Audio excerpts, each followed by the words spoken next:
Friends, welcome back to Earth Mom Dehradun.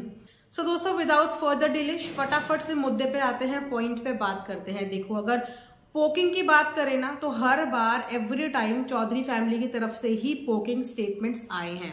यहाँ पे बात लखन की उन पेजेस के खिलाफ एक्शन लिया था जिन पेजेस ने गंदे काम करे थे, पिक्चर्स को एडिट किया था, फोटो का मिसयूज किया था, बात वहां पे थी।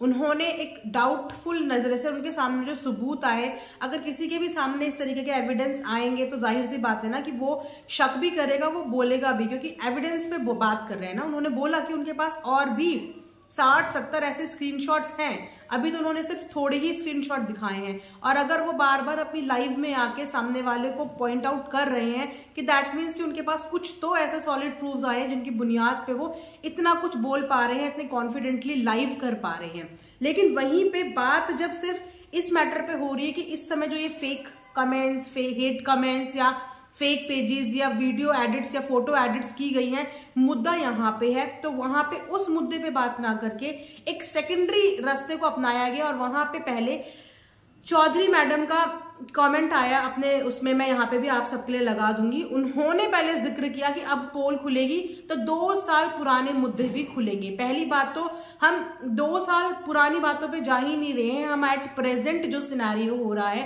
एट प्रेजेंट पिछले 1-2 महीने से जो चीजें हो रही हैं, हम उन पे बात कर रहे हैं। हम 2 साल अगली पिछली जा ही नहीं रहे, क्योंकि अगर 2 साल पुरानी बातों पे जाओगे तो डेफिनेटली कुछ चीजें आपकी भी निकल के आएंगी, कुछ उनकी भी निकल के आएंगी, है ना। लेकिन वहां पे भी इन्होंने शुरुआत करी कि ये आज की बात नहीं करेंगे, ये 2 साल से शुरुआत करेंगे, यानी कि पास से बातें लानी शुरू करेंगे।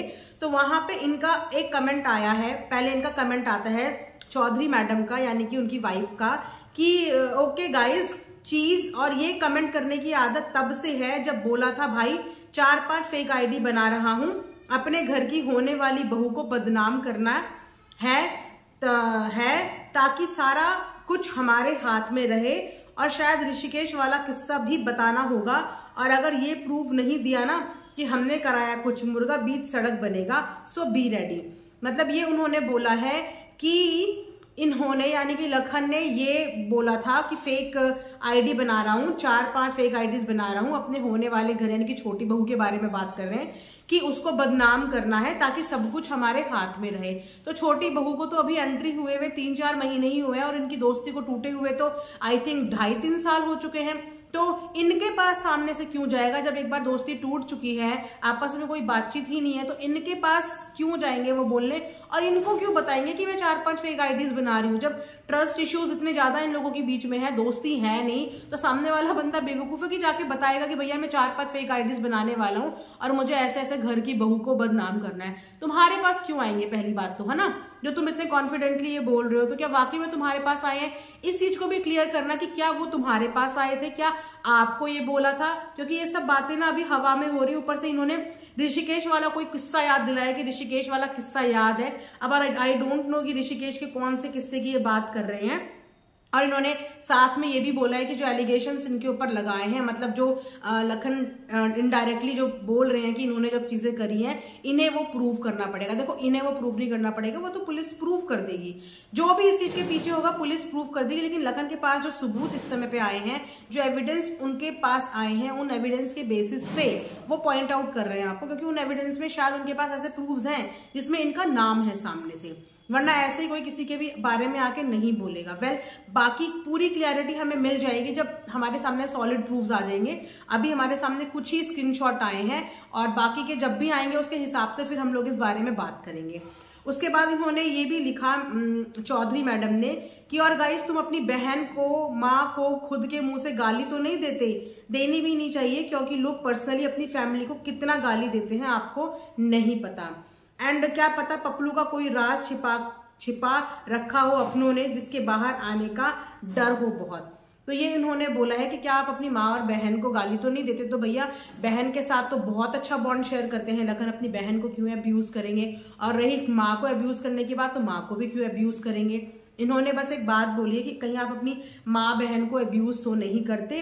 खैर, वही तो मैं बोल रही हूँ कि फ्रस्ट्रेशन में बोलने को तो इंसान कुछ भी बोल दे, लेकिन बात में बात तो तब होती है, दम किसी भी बात में तब होता है जब उस बात का आपके पास कुछ प्रूफ हो। कुछ भी प्रूव हो, क्योंकि एलिगेशन लगाने को तो कोई किसी के ऊपर 50 कहानियां बना दे, लेकिन उस कहानियों का कोई ठोस एविडेंस तो होना चाहिए कि आपके पास क्या सबूत है कि उन्होंने ऐसे अपने पेरेंट्स को गाली दी, अपनी बहन को गाली दी, अपनी माँ को गाली दी, है ना। तो जब उन्होंने ये सब चीजें लिख दी तो उसके बाद आया लखन का रिप्लाई, वो भी मैं आपको बताती हूँ। तो लखन ने भी रिप्लाई में किया कि हा गाइस, आप लोग अपनी वाइफ को मारते तो नहीं ना, कभी प्लीज ऐसी हरकत मत करना, कोई राज ऐसा तो नहीं जिसे छुपाकर मुर्गे ने ऑडियंस को पागल बनाया है इतने टाइम। आपने पापा को गाली तो नहीं देते ना, उनकी वजह से आपको बहुत सफर करना पड़ा। अपने पापा का कोई राज तो नहीं छुपाए बैठे हो आप, क्योंकि कुछ लोग ऐसा करते हैं, अपने बहन और जीजू को नल्ला तो नहीं बोलते आप, बहन के ससुराल वालों को ये तो नहीं बोलते कि वो मार पीट करते हैं, क्योंकि बहुत लोग करते हैं ऐसी बात। बहन के देवर को ऐसे तो नहीं बोलते कि नशे में गलत हरकत करता है वो। अपनी मासी को गालियां तो नहीं देते, और अगर आप ऐसा करते हैं तो मुबारक हो, अगर आप ऐसा नहीं करते तो मुबारक हो, आप अच्छे इंसान हैं। से नो टू डोमेस्टिक वायलेंस। उसके बाद लखन ने थाईलैंड वाला भी जिक्र किया कि थाईलैंड वाला किस्सा बताना होगा शायद, जहां एक कपल कुछ अलग ही काम करने गया था। छीछी, पति पत्नी का रिलेशन को शर्मसार कर सकती हैं ऐसी चीजें। तो मैंने वही बोला ना कि देखो, अगर पास्ट किसी का आप उछालोगे तो 100 बातें आपकी भी सामने आएंगी। 2 साल पुरानी मुद्दे पे जाने की जरूरत नहीं थी, लेकिन फिर से इन्होंने, बोलते ना जब इंसान का दिमाग काम करना बंद करता है तो वो ऊटपटांग हरकत करता है, तो उन्होंने 2 साल पुरानी बातों का जिक्र किया। और यहाँ पे लखन ने भी उनकी पूरी चिट्ठे कहानियां खोल के रख दी, क्योंकि मैंने वही बोला ना कि बोलने पे आए तो फिर दूसरा इंसान भी बहुत कुछ बोल सकता है। उन्होंने वहां पे बोला कि माँ बहन को गालियां नहीं देते, तो यहाँ से लखन ने भी बोल दिया कि क्या तुम अपने पापा को गाली नहीं देते, क्या तुम अपनी मासी की बुराइयां नहीं करते, क्या तुम अपने बहनोई को नल्ला नहीं बोलते, है ना, क्या तुम, और सबसे बड़ी बात कि क्या तुम अपनी बीवी को नहीं मारते। ये एक अपने आप में एक बहुत बड़ी लाइन है, एक बहुत बड़ा स्टेटमेंट है। बीवी को मारना मतलब ये एक्सपेक्ट भी नहीं कर सकते हम कि आज के जमाने में भी ऐसे कोई लोग होते हैं जो अपनी बीवी को मार पिटाई करते हैं, मतलब वो भी इन्फ्लुएंसर, मतलब सोच भी नहीं सकते। तो एलिगेशन देखो उन्होंने वहां से लगाया तो 100 चीजें इनकी भी यहां से निकल के आ गई। तो देखो, दूध का धुला हुआ तो कोई नहीं है, इसीलिए पास्ट के मुद्दों पे ना जाके ना करंट सिचुएशन पे बात करो। अगर इस सिचुएशन में तुम इन्वॉल्व ही नहीं हो तो बिल्कुल भी हाइपर होने की जरूरत नहीं है, ठंड रखने की जरूरत है। और वैसे भी तुम्हारा नाम अभी क्लियर तरीके से लिया नहीं गया है, जो एविडेंस इस समय पे आए हैं उनके बुनियाद पे वो इनडायरेक्टली नाम ले रहे हैं। तो थोड़ा सा टाइम रखो। ये 2 साल पुरानी बात, 3 साल पुरानी बात तो देखो बहुत पुरानी बात होती है, उनको निकालने लगोगे तो बेइज्जती तुम्हारी भी होगी उतनी ही, या शायद हो सकता है उससे ज्यादा भी, क्योंकि आपके पास के किस्से कुछ ज्यादा हैं जो दिखने में आ रहे हैं, जो हमें हिंट मिल रही है वो थोड़ा ज्यादा है और बुरे भी हैं। तो यही कोशिश करो कि जो भी एक दूसरे के राज पता है उनको अपने दिल तक ही संभाल के रखो। करंट सिचुएशन पे बात करो कि इस समय पे जो चीजें हो रही हैं उन पे बात करो। साथ ही साथ अपने आज के व्लॉग में आंटी ने भी ये बात बताई कि वो क्यों उनके घर गई थी, क्योंकि बहुत सारे क्वेश्चन यही उठे कि जब पता है कि बेटे के साथ नहीं बनती है इस पर्टिकुलर इंसान की, तो वहां पे जाने की जरूरत क्या थी। तो उसका भी क्लैरिफिकेशन दिया है आज आंटी ने कि वो इसीलिए गई क्योंकि उनको अपना स्नैपचैट से रिगार्डिंग कुछ काम था जिसमें उनके पैसे नहीं निकल पा रहे थे। स्नैप आईडी में उनके पैसे बहुत टाइम से फंसे थे। उन्होंने सबसे हेल्प मांगी, हर बेटे से हेल्प मांगी, लेकिन सब बेटों ने हाथ खड़े कर दिए, किसी ने भी उनकी इस चीज में मदद नहीं करी। साथ ही साथ वो कुछ नया भी सीखना चाह रही थी, कुछ इन एंड आउट जानना चाहती थी स्नैपचैट के और अपनी फील्ड से रिलेटेड, जो उनको कहीं से भी गाइडेंस नहीं मिल रही थी। उनके परिवार के किसी भी सदस्य से उन्हें गाइडेंस नहीं मिल रही थी, इसीलिए उन्हें मुंबई जाना ही था। तो उन्होंने सोचा कि चलो मैं इनसे पूछ लूंगी, इनको ज्यादा नॉलेज है इस चीज के बारे में, उस प्लेटफॉर्म पे काम करते हैं। तो मैं अपनी हेल्प के लिए वहां पे गई थी ताकि मुझे हेल्प हो जाए, मेरी स्नैपचैट से रिलेटेड मेरी हेल्प हो जाए और मुझे थोड़ा सा आइडिया मिल जाए कि मुझे आगे क्या करना चाहिए। और वहां पे दोनों ही हस्बैंड वाइफ ने उनकी मदद करने के लिए हाँ बोल दिया कि वो उनकी हेल्प करेंगे, उनकी मदद करेंगे। वेल, अच्छी बात है कि अपने काम के लिए वहां पे गए, इसमें किसी को भी कोई भी प्रॉब्लम नहीं है और होनी भी नहीं चाहिए। जरूरी नहीं कि अगर किसी से हमारी नहीं बनती तो सामने वाले से भी हमारी ना बने, ऐसा होता है। लेकिन बात फिर वही घूम फिर के आ जाती है कि अगर हेल्प के लिए वहां पे गए थे तो जो व्लॉग जो आया है ना, उस व्लॉग में काफी ज्यादा टोंट मारी गई। जैसे कि उसमें ये बोला गया कि हम रियल लाइफ में कुछ और हैं, हम रील में कुछ और हैं। उसके बाद पैर छूने के ऊपर एक टोंट मारा गया, जो थोड़ा सा वहां से प्रॉब्लम शुरू हो गई कि वहां पे फिर से अगेन जो फैन फॉलोअर्स हैं लखन के, उनको ये चीजें बुरी नहीं लगी और वहां उस सिनारियो की वजह से फिर से हेट जो है बरसने लगी। तो हमेशा कंटेंट बनाते हुए ना हर कंटेंट क्रिएटर को देखो ये भी थोड़ा सा ध्यान रखना चाहिए कि हमें अपने कंटेंट में ऐसी क्या स्टेटमेंट बोलनी है, ऐसी क्या बात बोलनी है कि वो वापस से हमारे ऊपर बैकफायर ना हो जाए, हमारे को पॉइंट आउट लोग ना करने लगे। क्योंकि देखो चुप बोलने वाले को कोई कुछ नहीं बोलता क्योंकि उसका मुंह बंद है, लेकिन जो बोल देता है, मुंह से अपनी फीलिंग्स निकाल देता है, उसके पीछे सब पड़ जाते हैं। तो सबसे पहले कंट्रोल अपनी जुबान पे कर लो। अगर आपको नहीं चाहिए अपने लिए कोई भी हेट कमेंट्स, कोई भी नेगेटिविटी, कुछ भी, तो अपना मुंह बंद कर लो। चुप रहोगे तो कोई कुछ बोल ही नहीं पाएगा क्योंकि आप कुछ बोल ही नहीं रहे हो। जब आप कुछ बोल नहीं रहे हो तो सामने वाला आपके ऊपर कोई भी उंगली नहीं उठा पाएगा। लेकिन जहां पे आपने कुछ बोल दिया, मुंह खोल दिया, वहां पे अब ये सोचिए कि जितने मुंह उतनी बातें आपके लिए होगी। तो ये थोड़ा सा पेशेंस अपने अंदर लेके आओ कि कुछ मत बोलो, कुछ भी मत बोलो। लोग एक दिन बोलेंगे, 2 दिन बोलेंगे, तीसरे दिन भूल जाएंगे। लेकिन अगर आप अपने एक्शंस में अपने जुबान से कुछ भी ऐसा बोल के दिखाएंगे तो यहाँ तो व्लॉग में लोग एंटरटेनमेंट के लिए नहीं देखते हैं कि आज कुछ मजेदार व्लॉग आएगा देखेंगे, वो ये सोच के बैठे होते हैं कि देखें आज क्या पॉइंट मारने वाले हैं और फिर उस पॉइंट का हम मुद्दा बनाएं, फिर उस पॉइंट को हम यूज करें।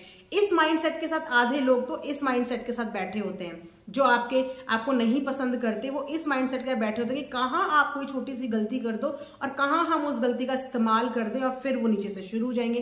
तो ये गलती कंटेंट क्रिएटर को ध्यान में रखनी चाहिए कि ऐसा कोई पॉइंट ना बोले कि जिसकी वजह से उनके ऊपर लोग हेट देने लग जाएं या हेट बोलने लग जाएं।